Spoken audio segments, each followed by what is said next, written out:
Hello, I'm off on another beer adventure. I'm excited. I'm at my other world headquarters in Louisville, Kentucky. Here we go again. This time I'm lucky. I don't have to go that far. Going to Ten20 Brewery in Louisville, Kentucky, just down the road. Been there several times. Give me 1 second. Check this out. This is our sponsor. It's the perfect sponsor for us. Their website will be around here somewhere. 30 years of experience, second generation family owned, Wessel's Draft Design, draft line cleaning and design maintenance. Now check out their mission. Their mission to improve the quality of draft beer for all beer drinkers. A worthy mission indeed. Mother Teresa, Clara Barton, Gandhi could only wish combined that they had such a noble endeavor. But back to the show. I'm meeting with Shannon Greer. He's a general manager over there. I've been over there a couple times. Went to a wedding. They've got a nice event space. Shout out to Amanda Shea. And I've always had the Storyteller IPA. That's a 7.4 ABV. That's a good one. And you kind of go back and forth from that and the Schnitzelburger, I think. But that's really all I know. There's not much on their website about them. And I'm really curious as to where the name 1020 come from. Let's find out.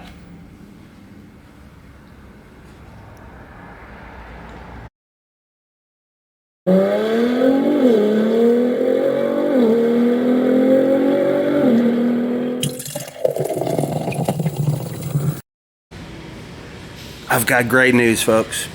I'm off again on another beer adventure. Shannon Greer, the general manager at 1020 Brewery on Washington Street in Louisville, Kentucky, Butchertown, has been so gracious as to put up with me today. I'm just a big nobody trying to be a somebody, and Shannon is giving me some of his time. So thanks for playing, Shannon. Thank you. Yeah, I guess we're all just trying to be somebody, but happy to have you here and just enjoy some beers on a hot Sunday. I've got me a flight. We're going to talk about them as we go. I'm going to see if I can get them in the picture without dropping them. A little more. There we go. All right, so I'm going to start with that one there. So what is this one here, Shannon? Tell me about this real quick. I'm going to try it. Yeah, these four make up our flagship plate. So we start off with that 1834, just a golden, crisp, beautiful 1834 lager, named it after a foundation of Butchertown. We like to name our beers a little bit after where we are and keep it pretty local and part of the neighborhood. So. Oh yeah, that's clean and crisp. Look at that. That's nice color there. I like to say it's a beer flavored beer. So it does its job and right. Meets expectations. Beer flavored beer. It's perfect. Like after a run, it's not that heavy. It's good and clean and crisp. I would say like after cutting the grass. Yeah. Would be another example of when it's fantastic. So we're going to work on that one. We're going to talk about Shannon first, and I hope I don't surprise you. I understand that you went to EKU and you're from South Carolina. Yeah. Well, what brought you from South Carolina, Shannon? I guess Kentucky probably got a hold of me at the very beginning, and I just ended up back here. My parents actually met here in Louisville, Southern Seminary. I'm actually a preacher's kid. Oh, wow. So okay, yeah, I wouldn't have guessed that. Both my parents are ordained ministers. Oh, wow. They're retired now, enjoying retirement life. But yeah, we ended up in South Carolina just following church, and then ended up back here when I was in high school. And I claim Kentucky at this point. I got you. You've been here more than you've been gone, I guess you could say. At this point. What high school did you go to? Just curious. Graduated Franklin County in Frankfort. Oh, okay. Yeah. Down in Frankfort. Okay. That's over there by like Sig Lusher's over there. Sig Lusher's there now. Yeah. Obviously, they were probably there before. Right. I think that's the now back up oldest, not continuously open, but oldest acknowledged now operating brewery in the state. Yeah. I think. Anyway. Yeah, I interviewed Dylan down there. That was a good time. I really like that place. And you was your plans to were you going to direct commercials? Because you did general broadcasting, didn't you? Yeah, I was looking at getting into maybe a news broadcast agency. I did a little videography for some church camps growing up. Still was involved in church at that point. But it just ended up going in a different avenue. Got into AV, so I did AV at a hospital in Lexington for 12 years. And just kind of hit a ceiling there, hit a wall, and decided to start trying new things at the age of early 30s, just kind of jump and ship and see. Let's try something different. But that's life, though, man. That's what you got to do. If you, whether you're bored or feel like you're failing, you got to make a move. Yeah. Doing the same thing over and over again is failure. Yeah, it's crazy. You were smart enough to make a move. So what kind of got you? I guess the move was the beer business. What got you there? Besides the obvious, we all like beer. I'd say it was kind of a slow fade into the industry. I remember my first craft beer was Country Boy in Lexington at a Cougar Bay at the Woodland Art Fair, and I still remember that moment. And I was like, you know what, craft beer is actually pretty cool.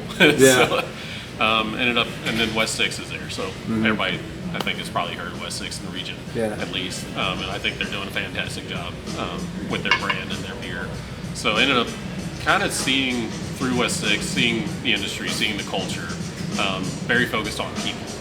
Not just the beer. So it obviously create fantastic beer, but make sure you're staying connected to people. And so their staff was just fantastic and has been fantastic through the years. And I think seeing that and wanting to be a part of it just made me really try to find a way to be a part of that. It took me a few years to figure out what that would look like, but eventually I walked into this place for a part-time gig. I was doing IT still, but on the weekends, hey, I had a little free time and I want to dabble in beer. So came in here, did floor service and a little bit of offsite events. And offsite events, if you haven't been to a beer fest, please go now. Yes, they are a blast. Fantastic. You get to try a large variety of beer. You'll find 10 you hate, you'll find 15 you love. Right. And my problem is always I forget which ones were the good ones. Yeah. Because by the time I've had 10 or 12, like which one was the one? I got to get on Untapped. I got to start taking notes because I can't remember. But yeah, it's a good time. That's actually where I bumped into Shannon and asked him to do this interview for me. It actually was quite gracious. Not everyone is. But I have found, you talk about the beer business, like I found like almost everyone I've talked to has all been pretty cool, pretty laid back. Yeah. There's no one that's really cutthroat. I mean, there's been a couple of guys that were kind of over competitive, but that's such is life, If you get into, 95% of the people seem to be, for the most part, decent, willing to work with you, friendly, cool, interesting people. Yeah. I find it hard to bash the beer business, Ken Mattingly at Old Louisville told me something interesting too, because I always thought it would be like you guys against Budweiser or Coors. And he was like, we don't care about that. I mean, if we get 2%, if we just grow our section by 2% of that, we're going to be fine. Yeah. Like, I never thought of it that way. Like, you don't have to be cutthroat to make a buck, make a good beer, have a nice place. This place is obviously fantastic. Right. So, yeah, it's so cool. And that's kind of one thing I touch on tours is like talking about the other breweries in town. It's like, hey, no, this is all a big community. Like, we've got to get each other through this. We can't just focus on getting ourselves through. Like, because right now it is a recession in the industry. Hospitality industry across the board is feeling the brunt of things that are happening in the world.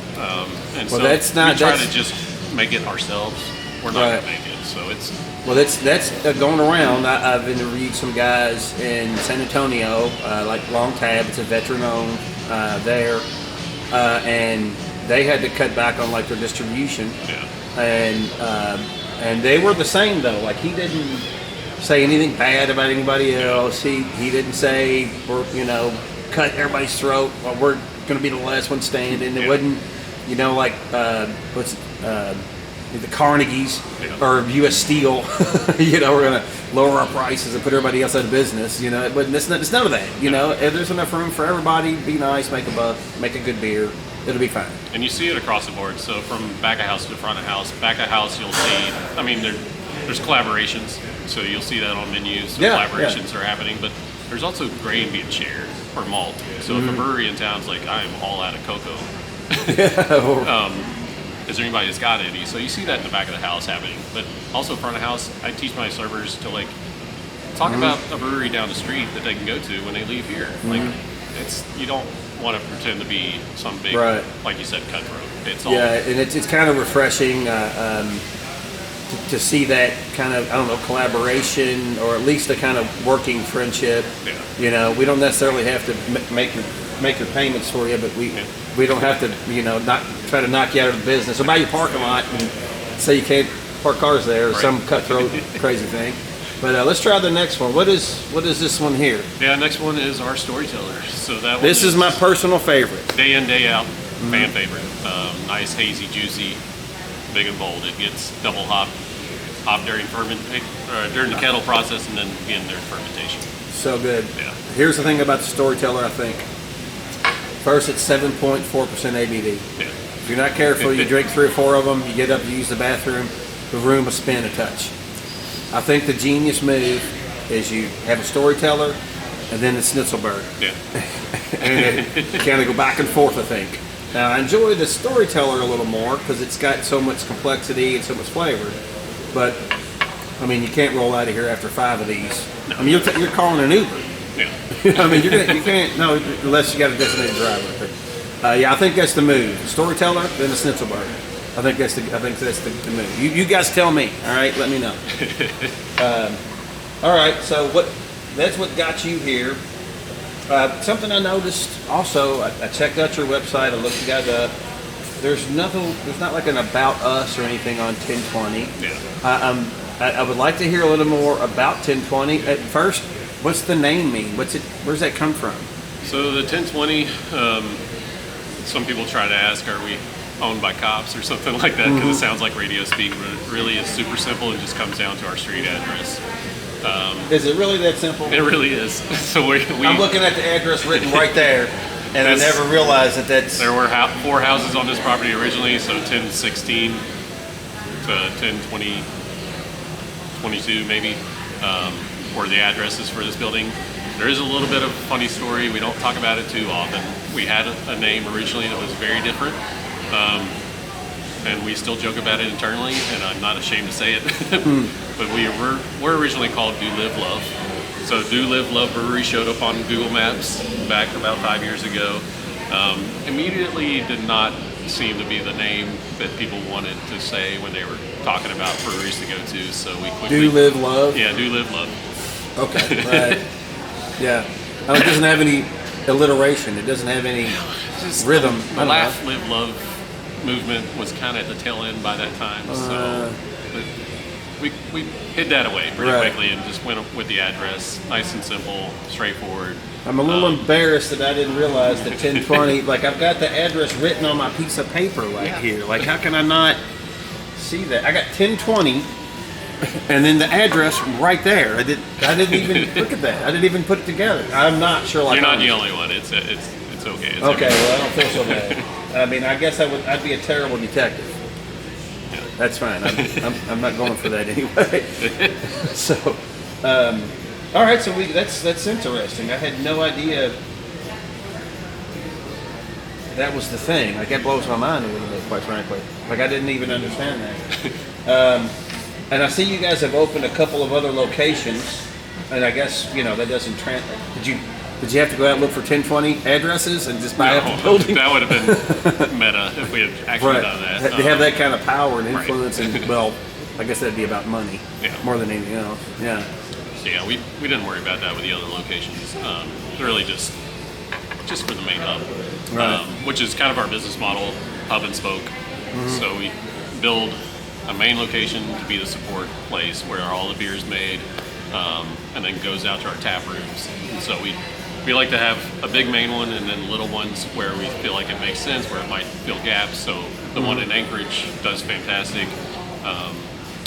It's a spot, it's a location where there's not a whole lot happening because that is a pretty green area, a lot of trails, a lot of tree space. So we were fortunate to find a little space there to tuck in there and have a really awesome customer base over there. And that's kind of our plan for the future. We want to go to other states and do that hub and spoke kind of method at other states. So I see that you're in Clarksville also. Yeah, we're over in Clarksville. Right. But now I know you make it here, and I thought something I found fascinating is that you can't get the beer here any fresher. Yeah. Like it's made in the back and it goes through a cold storage thing right to your glass. Yeah. Like the only way to make it fresher is if people were walking back there and dipping their glass in it, which obviously I don't think health inspectors would go for that. Yeah, they don't like that. I don't think people. I mean, I might go. Okay, fine. I'll be fine. My hands are dirty all the time. It'll be fine. But I'm not sure the city would go for that. I think that would be an issue. Do you do the same at the other locations, or is the beer made here and then shipped to there? No, we do have to keg it off to take it to our other locations. So if you do want to taste it at its freshest, you're going to have to come by here in Butchertown. But we got 22,000 square feet, so we probably got the space for you. Probably got the space.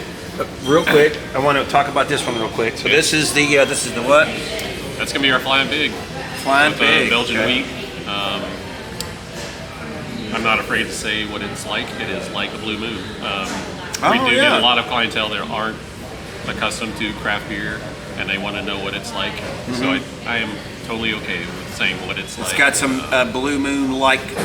If you'd put an orange in it, I'd have known a little quicker. And we served it with an orange in a big glass, so it takes it to that next notch. But it is fantastic. That is really good. And don't forget to like and subscribe. And check out their website. They serve food here too. They got great event space way back there. Check out the tour video from earlier. If you're at a brewery and would like to do something similar, please, for the love of God, give me a call. All right, back to the show. All right, this is the Flying Pig. That's a good. This might be. I don't think I've tried this one yet. Man, this could take. Storyteller might get bumped a second. It tends to be neck and neck with Storyteller for our daily sales. Kind of, the market right now is actually leaning towards sours, so we're kind of seeing sours creep up there to be competitive with them. But yeah, those two. Wow, that's really the Storyteller's. It's in jeopardy. Yeah. Yeah, it's really in jeopardy. Well, could you tell me a little more about? From my research, I looked up. I think opened in 2019. Yeah. I think the four owners, Jim McGuire, John Flotter, Larry Horowitz, and Dean Holland, right, all started it. Were they brewers in the past? Can you give me a little bit of background within reason? We can't talk about high schools or whatever for four people, but some kind of some basics so people will know like where they're coming from, why they're here. So not a whole lot of background there. I know that Jim. That's good. It is delicious. Yeah, that's a good one. I know that Jim has like some service industry background, like a lot of people. But Larry has an extensive amount of knowledge about brewing, about beer, about the history of it all. If you can find him now, he will sit down and talk to you for days about beer. That man is a walking textbook. He is now on the East Coast now with another company, helping them with their brewery industry over there. And then when he left, his son-in-law Bardo took over our brewing, and now we have Amelia from Shipping Port as our admin brewer. I've met her. She's great. She's wonderful. She's fantastic. I mean, she doesn't know who I am, but I've met her a couple times at the beer events, and she was always super nice. Yeah. So there at the beginning, Larry was their brewing person, go-to. He was their guy. All the knowledge, all the know-how. And Shipping Port's pretty good. Yeah. Shipping Port's delicious. Yeah. And their food is amazing. Yeah. Please go there. Yeah. but absolutely. But Jim and John, John's background is Navy. Jim is. So at least one of the owners is a veteran. Yeah. Okay. I do lean towards. I'm a veteran, so I lean towards kind of if I'm going to go somewhere and there's a choice, veteran owned will sometimes make the decision for me. And having the Whiskey Pig, the Flying Pig. Yeah, Flying Pig. Flying Pig. Damn it! I only had 3. It's getting to me already. But and here's the last one on the flight. This is the flight. I haven't had this one either. Look at the color on that. That's nice. Yeah, it's a beautiful beer. Brewers tend to love this beer. So a Schnitzelberg Vienna Lager, low malty, low sweet, easy to drink, 5%. It was Berto's favorite beer. It's Amelia's probably at this point. I mean, brewers just love this beer. And it's my favorite year-round, so Oktoberfest style. And it's a flagship, so it's always on. Is it a little caramel, maybe? Yep. A little caramel to it? A little bit of toasted malt in there. I think that like the aftertaste is the best part of it, I think. Because it kind of settles in, and you're like, ooh, let me try some more of that. Because like the others are right up front, kind of fast on the notes. That's the correct term, the beer business. I don't know. I mean, I'm just trying to have fun here, folks. Give me a break. This is, that caramel. It's kind of lazy. That's what you want. It's like pecan or pecan. yeah, tomato, whatever, man. That's pretty good too, man. That's pretty good. You set me up with all the good ones. I appreciate that, sir. Could you tell me some beer detail that maybe people don't know? That would be something that would,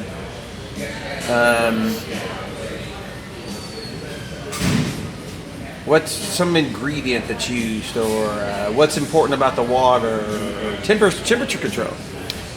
I could say a little bit about all those. On my tours, I like to point out our liquor tanks. So the confusing thing to some people can be that we call water liquor. Right. So we have a cold liquor tank that's always ready to go. It's 95, 97 degrees outside right now. Tap water coming in, it's going to be super hot. That's not going to help us at all because we have to control temperatures. Yeast likes to be at a perfect temperature, nice and happy like most of us. Those low 70s are wonderful, and that's when it's going to eat the best and make the most alcohol out of the sugars.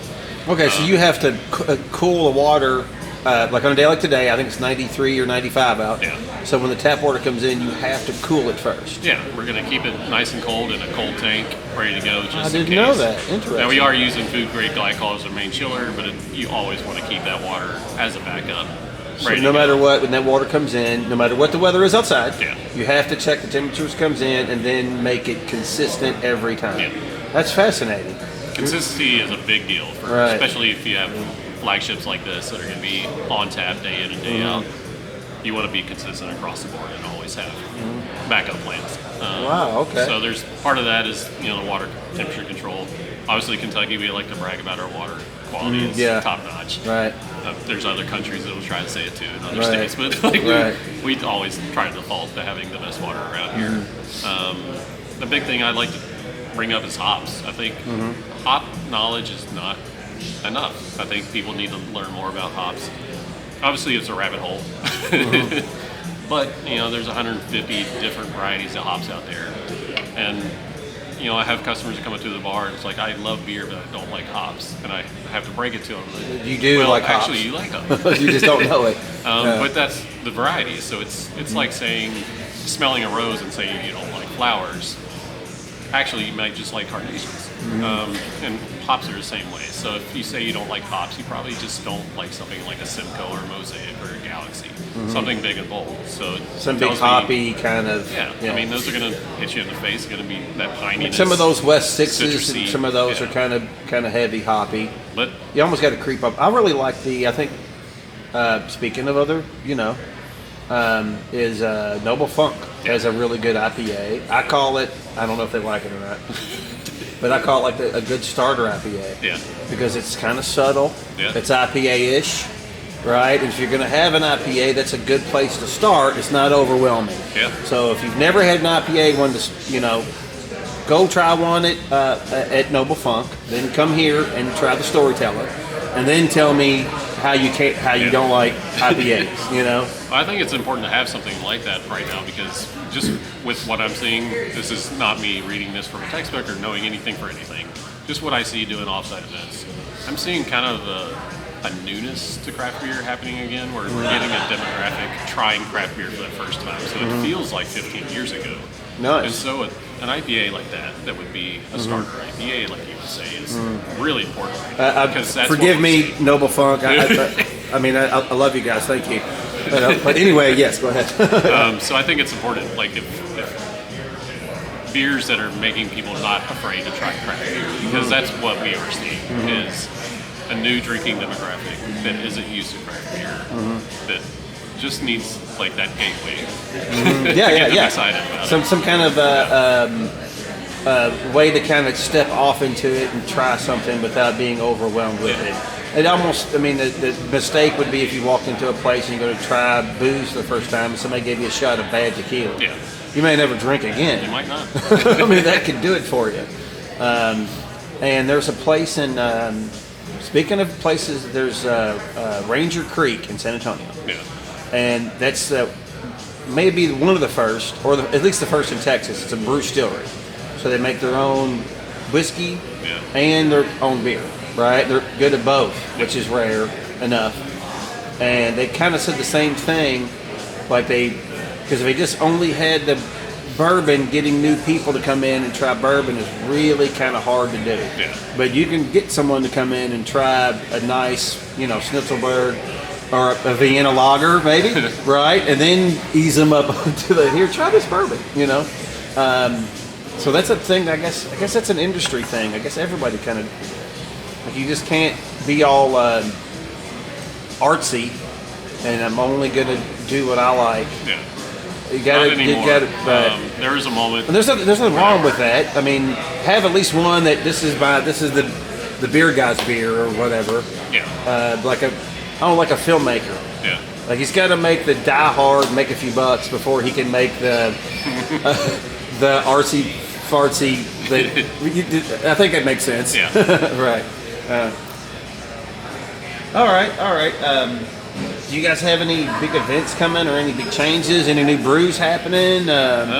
If you wanted somebody, okay. Here's if there was something that maybe no one knows about this place that you would like them to know more about, yeah. What would that be?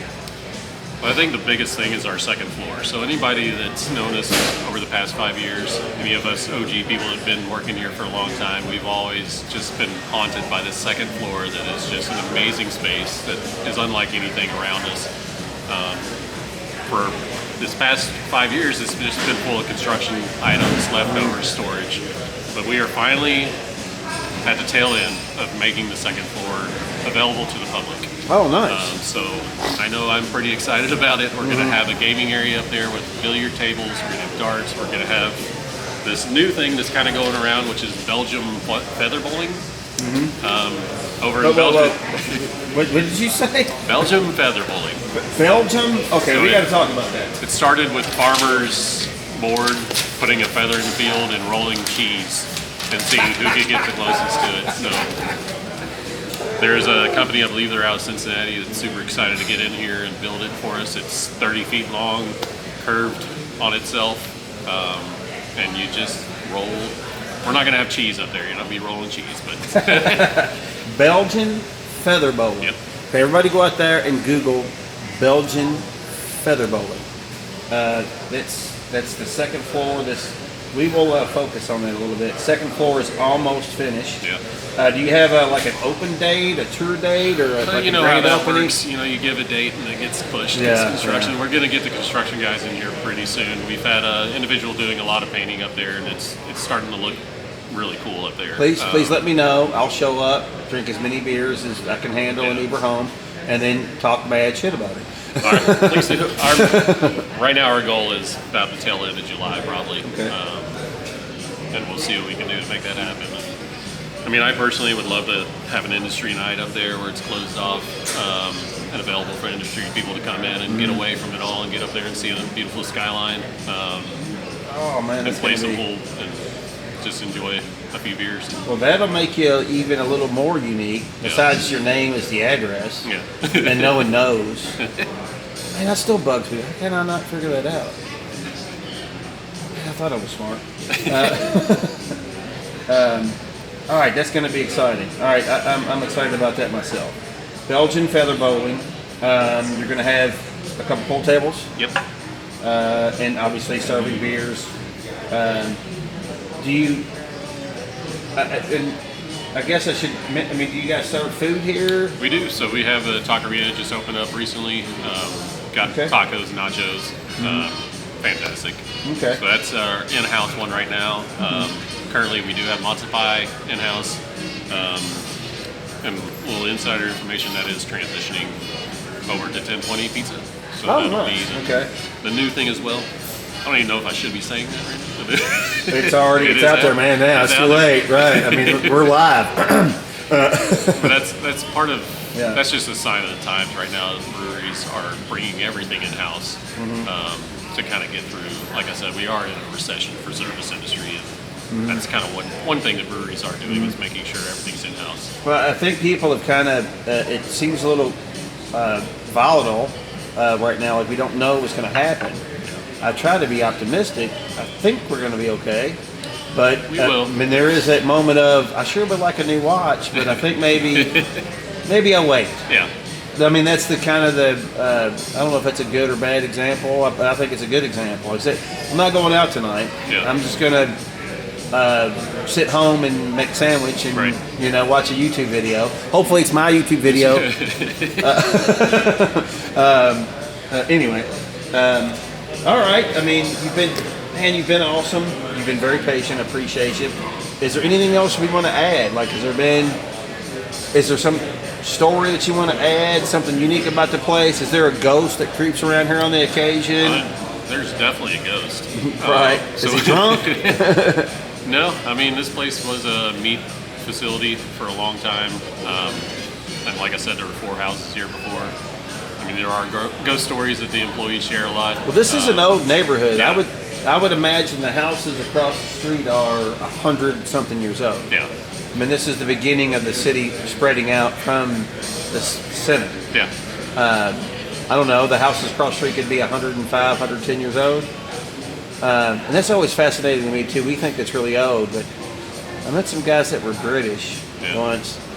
And I talk about, oh man, this house is old. It's 100 years old. And they just laugh. Like the pub they go to. Brand new.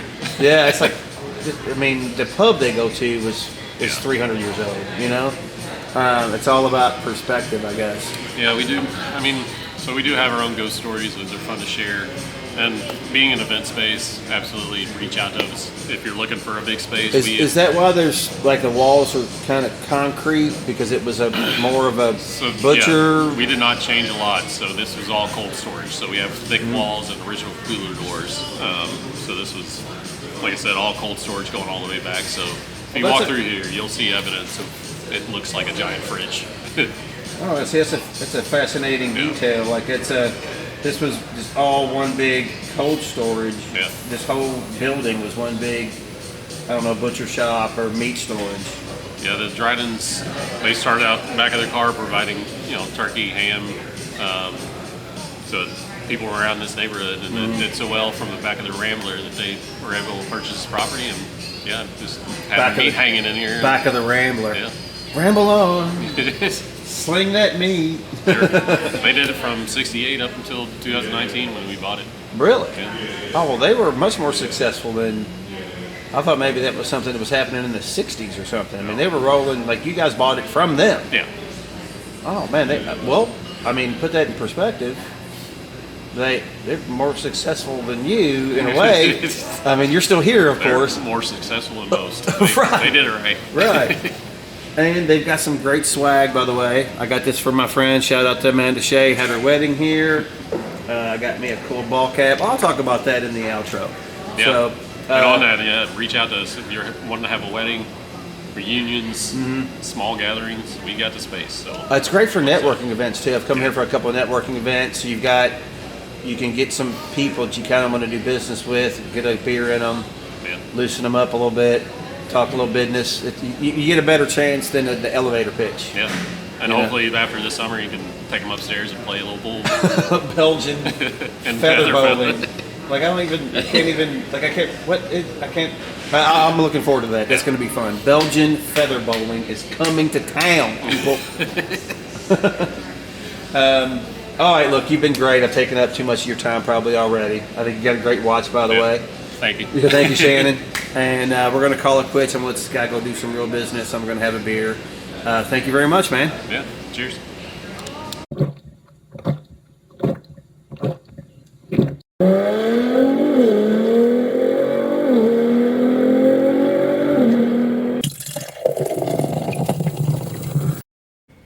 Just got back from another beer adventure. Had a great time at 1020 Craft Brewery. First, I'd like to thank Shannon. He was fantastic. But had a lot of patience. He had a great story to tell. They're getting into Belgian feather bowling. I have no idea what that is yet, but it should be interesting. Got me some great swag. Here we go. We got a nice hat. That's going to be cool. Got this for a friend. Look at that. And this should be fun, right? A little sticker for the beer fridge, of course.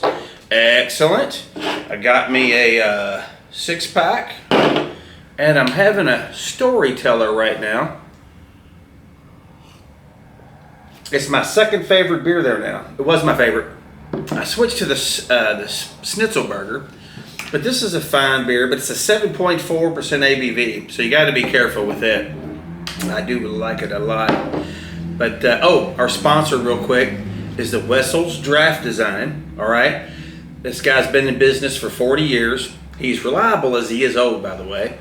If you need any regular cleaning of draft beer lines, installation of new systems or service, maintenance, call Wessel's Draft Design. Their website will be right here somewhere. This guy was a Marine, so if he shows up eating crayons, don't worry about it. He's not very good at knowing his colors or shapes, but he does know how to put in a draft beer line and keep it clean. So, but let's get back to it. Anyway, we're almost done here.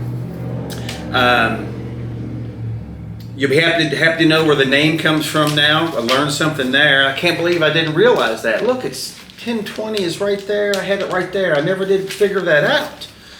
I don't know how I didn't know that. But now you've learned something, so you owe me a like and subscribe.